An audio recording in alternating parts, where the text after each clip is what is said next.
ኤ57ን ለመግዛት እያሰባችሁ ከሆነ ከመወሰናችሁ በፊት ይሄንን ቪዲዮ ማየት አለባችሁ። ኤ57ን በምትገዙበት ወይም ከዛ ባነሰ ዋጋ መግዛት የምትችሉትን በጣም የተሻለና በጣም ገራሚ የሆነ ስልክን እነግራችኋለሁ። ሰላም የዴሊ ኢንፎ ቤተሰቦች እንዴት ናችሁ? ዛሬም በአዲስ ቪዲዮ ተመልሻለሁ። በዛሬው ቪዲዮአችን የምንመለከተው አሁን ላይ በብዛት እየተሸጡ ካሉ የሳምሰንግ ስልኮች መካከል ኤ57 ተጠቃሽ ነው።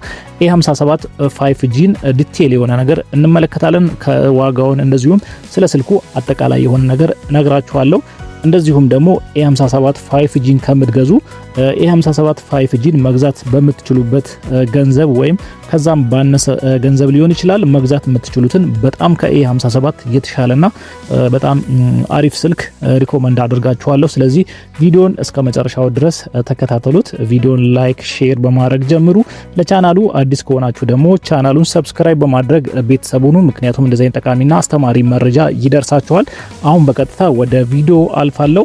አስቀድሜ ስለ ኤ57 አጠቃላይ የሆነ ነገር እንደዚሁም ዋጋውን እነግራችኋለሁ። ከዛ በኋላ ከኤ57 የተሻለ በዛው ሂሳብ መግዛት የምትችሉትን ስልክም እንደዚሁ እነግራችኋለሁ።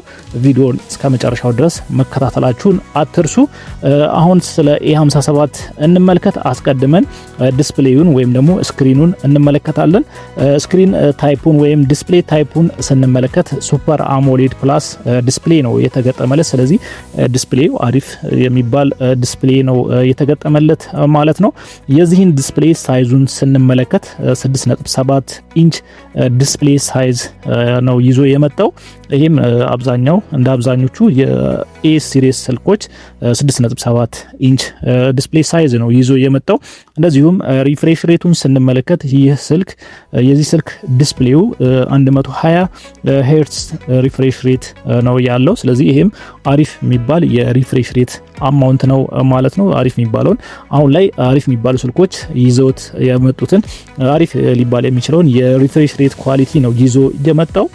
ሌላው ፕሮሰሰር ታይፑን ስንመለከት ደግሞ ኤክሶነስ 11680 የተባለውን የኤክሶነስ ፕሮሰሰር ታይፕ ነው ይዞ የመጣው ማለት ነው። ይሄም ያው አሁን ላይ አሪፍ የሚባለው ፕሮሰሰር ስናፕድራገን የሚባለው የፕሮሰሰር አይነት ነው። ስለዚህ ፕሮሰሰሩ ትንሽ ወረድ ያለ ነው ማለት እንችላለን። ሌላው ስቶሬጅ ታይፑን እንመልከት። በምን አይነት ስቶሬጅ ኦፕሽን ልታገኙት ትችላላችሁ ይህንን ስልክ የሚለውን ልንገራችሁ። በሶስት አይነት የስቶሬጅ ኦፕሽን ወይም አማራጭ ልታገኙት ትችላላችሁ። 128 ጂቢ አማራጭ አለው፣ 256 እንደዚሁም ደግሞ 512 ጂቢ ስቶሬጅ አማራጭ ይዞ ነው የመጣው ማለት ነው። ነገር ግን እኛ ሀገር በብዛት ልታገኙት የምትችሉት 256ቱን አልፎ አልፎ ደግሞ 512 ጂቢውንም ልታገኙት ትችላላችሁ ማለት ነው። ራሙን ስንመለከት 8 እና እንደዚሁም 12 ጂቢ የራም ኦፕሽኖችን አካቶ ነው የመጣው ማለት ነው። አሁን ደግሞ ካሜራውን እንመልከት። ካሜራውን ስንመለከት ሬር ካሜራ ወይም ባክ ካሜራውን ሜኑ 50 ሜጋፒክስል ካሜራ ነው ይዞ የመጣው።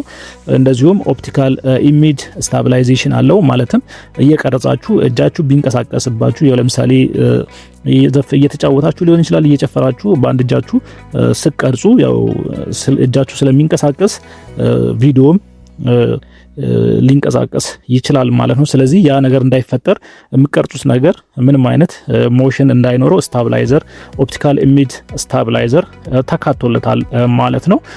ስለዚህ 50 ሜጋፒክስል ሜን ካሜራ አለው። እንደዚሁም 12 ሜጋፒክስል አልትራ ዋይድ መቅረጽ የሚችል ካሜራ አለው ማለት ነው። ብዙ ነገሮችን ወይም ሰፊ ትልቅ ነገሮችን ማስገባት ስትፈልጉ ያንን ነገር ማስገባት የምትችሉበት 12 ሜጋፒክስል አልትራ ዋይድ መቅረጽ የሚችል ካሜራ አማራጭ ተገጥሞለታል ማለት ነው። እንደዚሁም በጣም ትናንሽ ነገሮችን መቅረጽ የምትችሉበት ደግሞ 5 ሜጋፒክስል ማክሮ መቅረጽ የሚችል ካሜራ ተካቶለታል ማለት ነው። እንደዚሁም ፍሮንት ካሜራውን ስንመለከት 12 ሜጋፒክስል ነው። ስለዚህም አሪፍ ሊባል የሚችል ካሜራ አማራጭ ነው ማለት ነው። አሁን ደግሞ ባትሪ ካፓሲቲውን እንመልከት። ባትሪ ካፓሲቲውን ስንመለከት 5000 mAh ባትሪ ካፓሲቲ አለው። እንደዚሁም 45 ዋት ፋስት ቻርጂንግን ሰፖርት ማድረግ ይችላል። ሌላው አሁን ላይ አብዛኞቹ ስልኮች ላይ እየተካተተ ያለው ፊቸር ደግሞ ወተር ሬዚስታንት ነው። IP68 የተባለውን ወተር ሬዚስት የማድረግ ካፓሲቲ ያለውን ቴክኖሎጂ ተገጥሞለታል ማለት ነው። ስለዚህ 1.5 ሜትር ጥልቀት ያለው ፍሬሽ ወተር ላይ ስልካችሁ ቢወድቅባችሁ ሜቢ ምናልባት ለ30 ደቂቃ ምንም አይነት ውሃ ወደ ውስጥ ሳይገባ ሊቆይ ይችላል ማለት ነው። እንደዚሁም የተለያዩ ብናኞች ወደ ስልካችሁ በቀላሉ እንዳይገቡ ይከላከልላችኋል ማለት ነው። ያ ማለት ሌሎች ውሃዎች ላይ ንጹህ ውሃ መሆን አለበት ይሄ ነገር እንዳይፈጠር ማለት ነው። ስለዚህ እሱን ተማምናችሁ ስልካችሁን ውሃ ውስጥ መክተት አይኖርባችሁም ማለት ነው። ሌላው ሶፍትዌር ጋር የተያዙ ነገሮችን እንመልከት። አንድሮይድ 16ን ነው ይዞ የመጣው። እንደዚሁም ዋን ዩአይ 8.5 የተባለውን አዲስ ቴክኖሎጂ ነው አካቶ የመጣው። አፕዴቱን እንመልከት።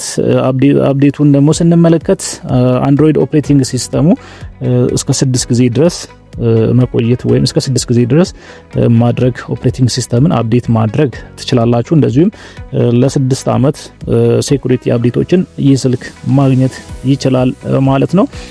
ዋጋውን ስንመለከት በመጨረሻም ዋጋውን እንመልከት። እኛ ሀገር ላይ 256 በ12 እንደዚሁም 512 በ12ቱን ልታገኙ ትችላላችሁ።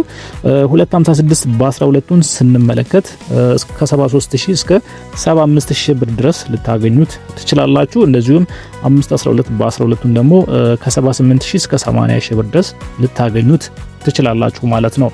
በዚህ ዋጋ ከዚህ የተሻለ መግዛት የምትችሉትን ስልክ ደግሞ አሁን ልንገራችሁ። እስካሁን ድረስ ቻናሉን ሰብስክራይብ ያላደረጋችሁ ቻናሉን ሰብስክራይብ በማድረግ ቤተሰብ ሁኑ። እንደዚሁም ቪዲዮን ለብዙ ሰዎች እንዲዳረስ ቪዲዮን ላይክ እንደዚሁም ሼር አድርጉት። በዚህ ዋጋ ወይም ከዚህ ባነሰ ዋጋ መግዛት የምትችሉት ከዚህ የተሻለውን ስልክ ልንገራችሁ። ይህ ስልክ ሳምሰንግ ጋላክሲ S22 አልትራ ነው ማለት ነው። ስለዚህ በዚህ ዋጋ ወይም ደግሞ ከዚህም ባነሰ ዋጋ ዩዝዱን ፈልጋችሁ ልትገዙ ትችላላችሁ ማለት ነው። በጣም ከዚህ በብዙ ነገር የተሻሉ ኳሊቲዎች አሉት። በምን ይሻላል የሚለውን ነገር ልንገራችሁ። አንደኛ ስክሪን ዲስፕሌይ ታይፑን ብንመለከት ዳይናሚክ አሞሌድ የተባለ የስክሪን አይነት ነው የተገጠመለት። ያኛውም የ57ም ሱፐር አሞሌድ የተባለ የስክሪን ወይም የዲስፕሌይ አይነት ነው የተገጠመለት። ስለዚህ ከዛኛው ይሄኛው የተሻለ ኳሊቲ አለው ማለት ነው። እንደዚሁም ፕሮሰሰሩን ስንመለከት S22 አልትራ ስናፕድራገን 8 ጄኔሬሽን የተባለውን ነው የተገጠመለት ማለት ነው። አንዳንዶቹ ኤክሶነስም የተገጠመላቸው አሉ። ስለዚህ ያው በሪጅን ስለሚከፋፈል ለተለያዩ ሀገሮች የተለያዩ አይነት ፕሮሰሰሮችን አንዳንዴ የሚገጥሙበት አጋጣሚ ስለሚኖር እናንተ ስናፕድራገን 8ኛው ጄኔሬሽን ፈልጋችሁ መግዛት ትችላላችሁ። ኤክሶነስን ፕሮሰሰር የሚጠቀምም S22 አልትራ ስላለ ማለት ነው። ስለዚህ እሱን መርጣችሁ የምትገዙ ከሆነ በጣም የተሻለ ኳሊቲ ስልክን ማግኘት ትችላላችሁ ማለት ነው። ሌላው ካሜራውን ብንመለከት ካሜራው በጣም ከዛኛው የተሻለ ነው። ያኛው አሁን ለምሳሌ ሜን ካሜራውን ብንመለከት 50 ሜጋ ፒክሰል ነበር። ይሄኛው 108 ሜጋ ፒክሰል ሜን ካሜራ ተካቶለታል ማለት ነው። እንደዚሁም 12 ሜጋ ፒክሰል አልትራ ዋይድ፣ 10 ሜጋ ፒክሰል ደግሞ ቴሌፎቶ መቅረጽ የምትችሉበት አማራጭም አለው ማለት ነው። እንደዚሁም ፍሮንት ካሜራውን ስንመለከት 40 ሜጋ ፒክሰል ፍሮንት ካሜራ ወይም ሰልፊው 40 ሜጋ ፒክሰል መቅረጽ ይችላል ማለት ነው። ከዛው ባትሪ ካፓሲቲውን ስንመለከት ተመሳሳይ ነው። ከ57ቱ ጋር ተመሳሳይ የሆነ የባትሪ ካፓሲቲ ነው ያለው። 5000 mAh በ45 ዋት ፋስት ቻርጀር ማግኘት ትችላላችሁ ማለት ነው። ስለዚህ በዚሁ ዋጋ ወይም ከዛም ባነሰ ዋጋ ሊሆን ይችላል S22 አልትራን ማግኘት ትችላላችሁ ማለት ነው። ስለዚህ ለA57 5G 70,000 ከ70 እስከ 80,000 አውጥታችሁ ከምትገዙ S22 አልትራን 5Gውን በዛው ዋጋ ወይም ከዛም ባነሰ ዋጋ ዩዝድ ፈልጋችሁ መግዛት ትችላላችሁ ማለት ነው። ስለዚህ በተመሳሳይ ዋጋ የተሻለ ኳሊቲ ያለውን ስልክ ልታገኙ ትችላላችሁ ማለት ነው። ለዛሬ ይዤላችሁ የመጣሁት ቪዲዮ ይህንን ይመስል ነበር። በቀጣይ በሌሎች ጠቃሚና አስተማሪዎች መረጃ እመለሳለሁ። ማንኛውም አይነት ከስልክ ጋር የተያያዘ ጥያቄ ካላችሁ ኮሜንት ላይ ጻፉልኝ፣ እመልሳለሁ። እንደዚሁም በማስቀምጥላችሁ ስልክ እኛ ጋር መግዛት ከፈለጋችሁም ዋጋም ቼክ ማድረግ ከፈለጋችሁ መደወል ትችላላችሁ። በቀጣይ በሌላ ቪዲዮ እመለሳለሁ። እስከዛው መልካም ጊዜ ይሁንላችሁ።